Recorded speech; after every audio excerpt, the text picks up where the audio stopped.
Isang mapagpalang araw po sa ating lahat mga ka-Espiro at welcome back po dito sa aking munting channel. At dito nga ay samahan nyo kami sa aming ginawang pamamana at kasama ko nga dito si Bay Ryan's TV ng Kaniki, Taytay, Palawan. At dito kami namana sa kanyang spot at susubukan namin kung ano yung aming mahuhuli dahil this time ay medyo hindi pa malinawan yung tubig pero sulong pa rin mga ka-Espiro dahil ito yung ating hanap buhay. Kaya let's go! Ito yung mga kaganapan mga ka-Espiro sa aming ginawang pamamana. Yo mga ka-Espiro, dito ako ngayon sa Kaniki. Bye! Ryan TV. Ayun. Bye Ryan TV. Bye Ryan TV. So shout out kay John Louie, Katanduanes Tumbukon. Ayan pre, nandito ako ngayon sa inyo.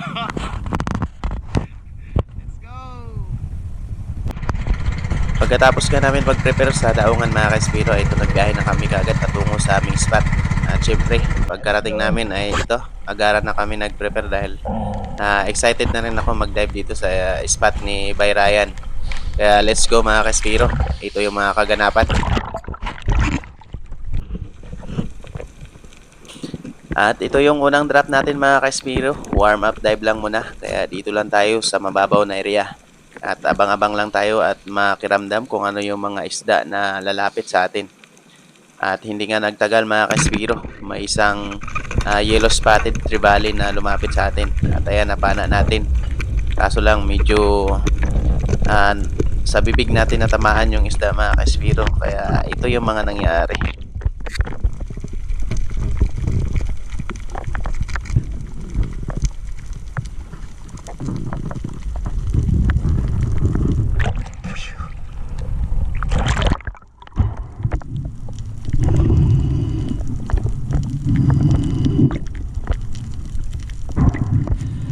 Sayang talaga mga ka-Espiro, nahawakan na pero nakabitaw pa. Kaya ayan.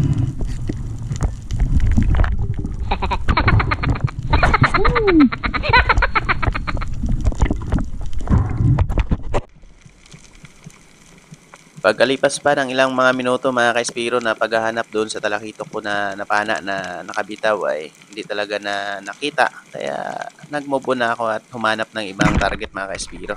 At ito nga ay isang lapu-lapu yung nakita natin dito at napakaganda ng patama natin na spine shot. Kaya ayan, hindi na nakagalaw mga ka-Espiro.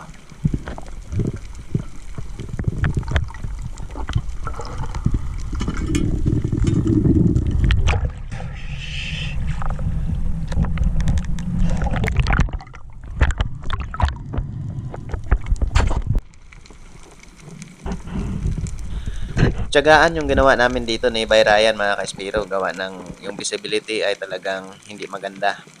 Hindi gaano makita yung isda dun sa malalim na parte. Kaya dito lang kami sa taas banda para mag-abang at mag-fish-call kung ano yung mga lalapit na isda.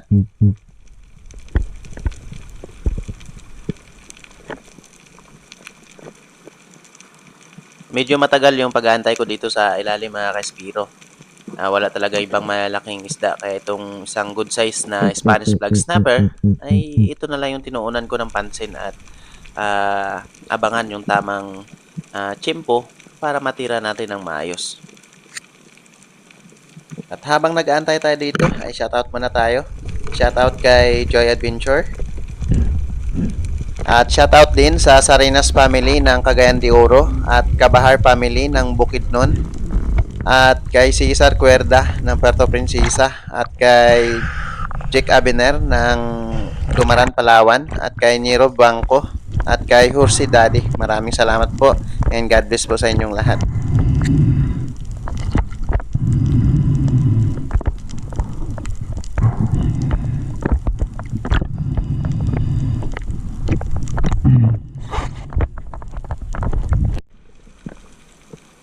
At panibagong ambos mga ka-Espiro. At hindi nagtagal sa pag-abang natin dito sa ilalim. Ayan, may lumapit na isang good size na lapu-lapu or suno. Pero ito yung nangyari mga ka-Espiro. Ayan, hindi natin natamaan.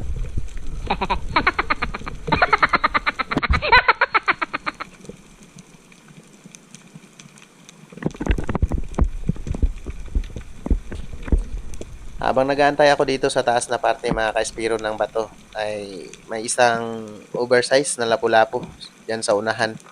Papalapit na sana kaso lang nakaramdam na nandito tayo sa taas kaya bumalik muli pa ilalim. Kaya hindi natin yan natira mga ka-Espiro. Sayang oh. Malaki na pa naman sana.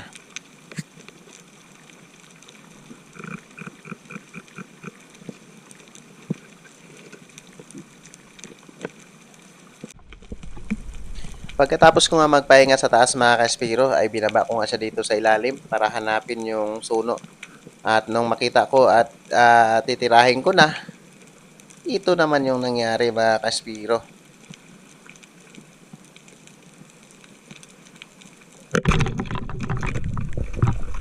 Medyo daplis yung pagkatama mga ka-Espiro, kaya ang resulta, nakawala. Sayang.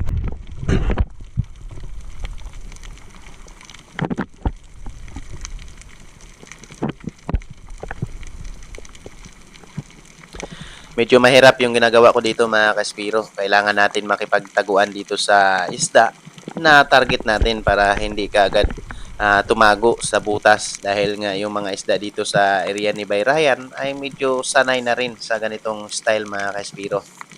Maliban na rin sa aming mga espiro na namamana sa araw, ay mayroon pang illegal fishing na nangyayari kapag gabi. Kaya talagang yung mga isda dito sa area ay kala mo nakakita ng mga multo.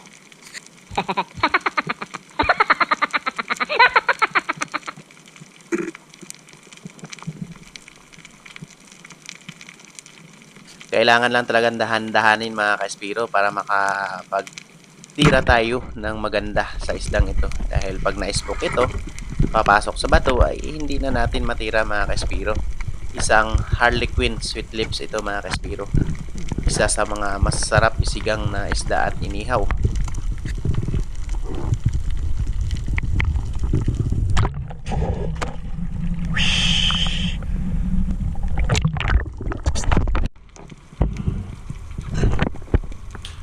At sa dive naman na ito mga ka-espiro, wala talaga ibang isda kaya itong isang good size na slender unicorn yung aking tinira mga ka-espiro. Kaya ayan, may pangdagdag na tayo sa ating mga huling isda.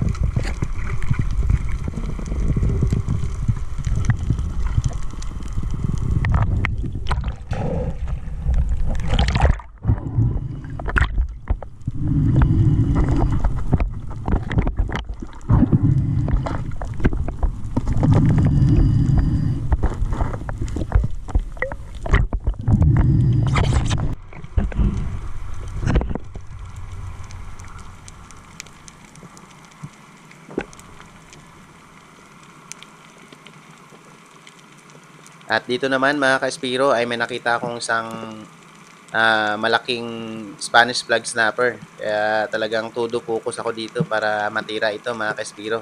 Kaso lang sobrang likot naman ng isang ito kaya nakakainis talaga mga ka-espiro.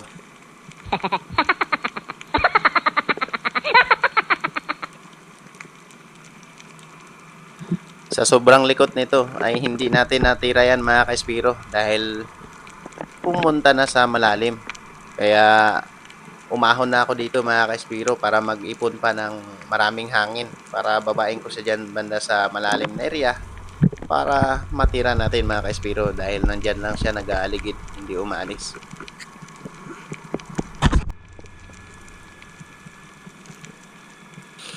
At sa pangalawang pagkakataon mga ka-espiro ay binaba ko siya dito sa malalim na parte at nung nakakuha tayo ng pagkakataon na pwede nang tirahin mga ka-espiro ay hindi na natin pinalagpas ito dahil sobrang likot talaga ng isang Spanish flag snapper na ito. Kaya ayan, sapul mga ka-espiro.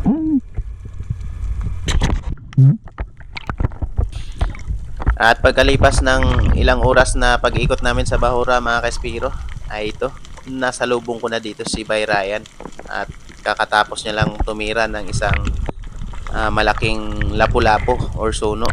Kaya ayan. Dali mo.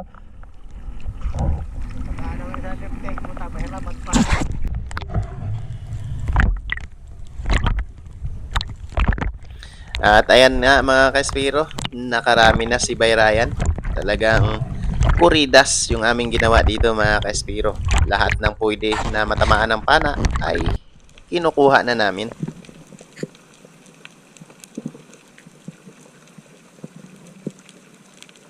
At habang pabalik kami sa bangka mga ka-Espiro para maglipat ng spot ay ito.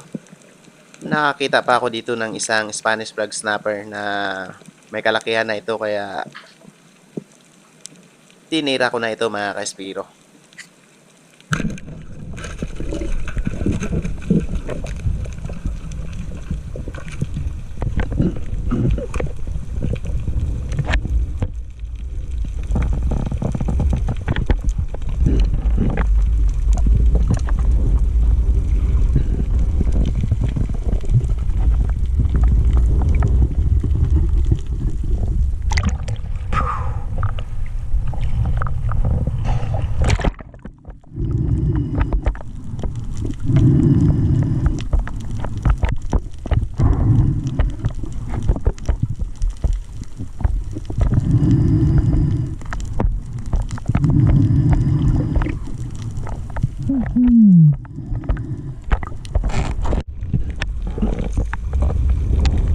At dito nga mga ka-Espiro ay habang sinesecured ko yung isda na ilagay sa puya ay may nakita pa akong kasama nito na isa pang Spanish flag snapper. Kaya ang ginawa ko dito ay nagpahinga ako ng konti at agaran ko na ding binaba ito para mapana mga ka-Espiro, baka lumayo pa. At ito nga ay parehas yung tama nila galing dito sa buntot patungo sa tiyan. Kaya ayos mga ka-Espiro, nadagdagan pa bago kami lumipat sa panibagong spot ni Bay Ryan.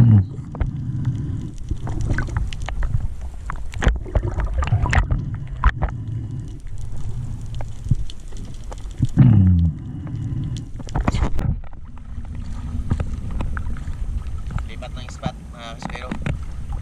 Ay, wala, mahina ng isda dito.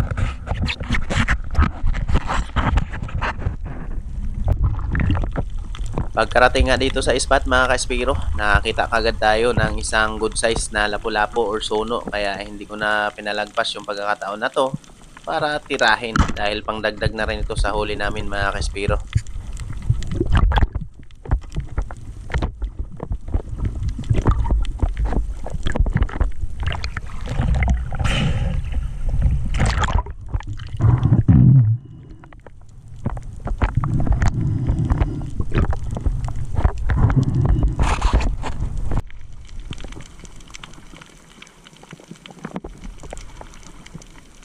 At sa dive na ito mga ka-Espiro ay binaba ko ito dito sa kantuhan dahil may nakita akong dalawang malalaking surahan. At ang mali ko lang dito ay gusto ko talagang lumapit pa sana bago tirahin. Pwede naman sanang tirahin na dahil malaki yung isda. Ang resulta, hindi natin napana mga ka-Espiro kaya grabe talagang panghinayang ko dito. Lalaki pa naman ng surahang ito. Mahigit tag 2 kilo.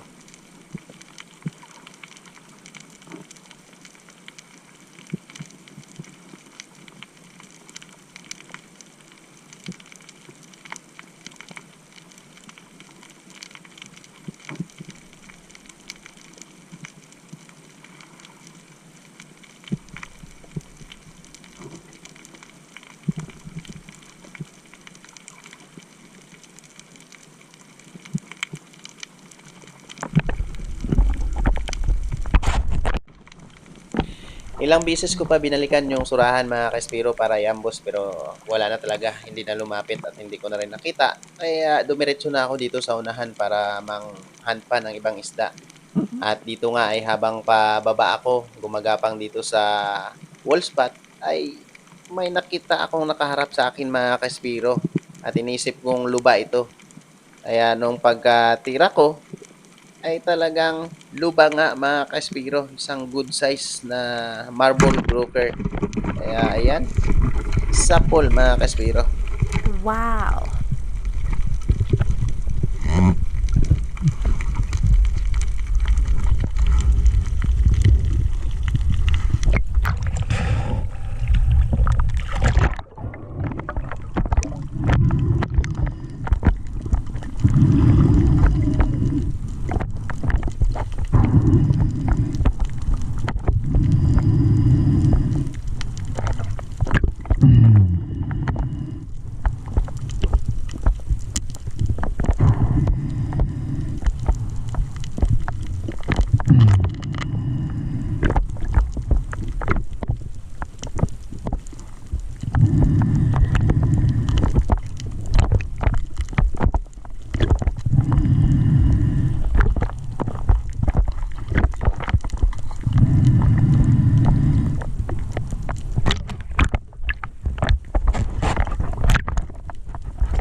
At nag-drop pa ako dito muli mga ka-Spiro dahil may nakita pa akong dalawang rabbit fish or samaral.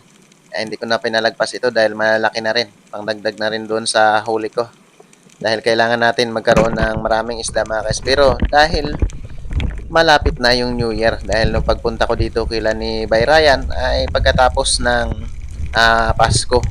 Ang purpose ko talaga ay kailangan ko makaipon ng maraming isda dahil nga gusto ko na makatikim ang aking pamilya ng aking huli sa pamamana.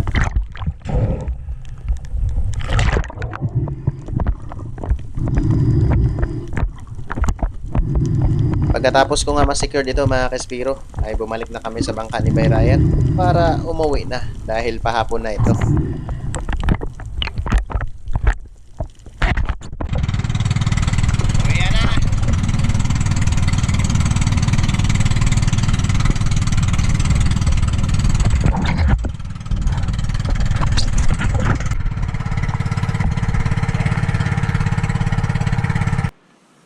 Pagkarating nga namin dito sa tabi mga Kaspiro, agara na kami nag-prepare ni Bay Ryan. Bali nilagay na namin sa lagayan namin yung mga huli namin at yung sa akin naman ay nilagay ko sa bag dahil nga medyo malayo pa yung biyahin ko pauwi.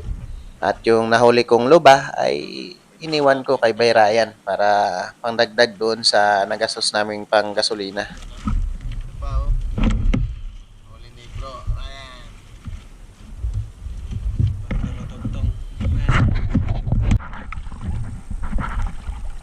Nag-dive ka bukas?